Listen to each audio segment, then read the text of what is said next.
ఈ భూమి మీద విషాదకరమైన గడియ సంఘటన ఏదంటే, ఏ బైబిల్ పట్టుకుని తిరుగుతున్నామో ఆ బైబిల్లో ఏముందో నీకు తెలియకుండా నరకానికి పోవు. అదేంటంటే వాక్యం తెలియకపోతే ఎంత ప్రమాదం జరుగుతుందంటే చాలా ప్రమాదం జరుగుద్ది. నీకు భక్తి అంటే తెలియదు. అలా సంఘాలు ఆదివారం నాడు విశ్వాసాన్ని నానబెట్టి అలా వాదాచి అలా పంపించేస్తారు.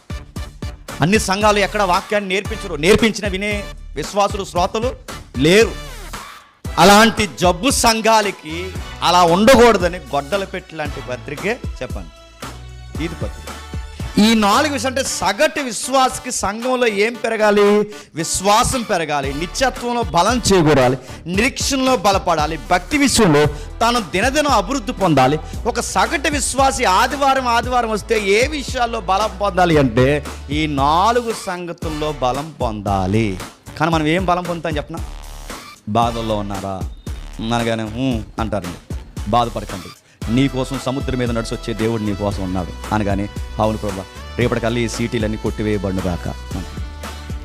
మెజారిటీ తెలుగు రాష్ట్రాల సంఘాలు ఏ వారం ప్రసంగాలన్నా మీరు చూడండి, ఆశీర్వాదాలు వీటి కోసం మాట్లాడతారు తప్ప ఈ ప్రాస్పరిటీని దాటిన ఒక పాట కానీ, ఈ ప్రాస్పరిటీ దాటి ఒక ప్రసంగం కానీ మనకు కనబడుతుందా?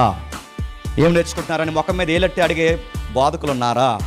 సత్యాన్ని నేర్చుకుంటున్నారు లేదని అడిగే సంఘాలు ఉన్నాయా?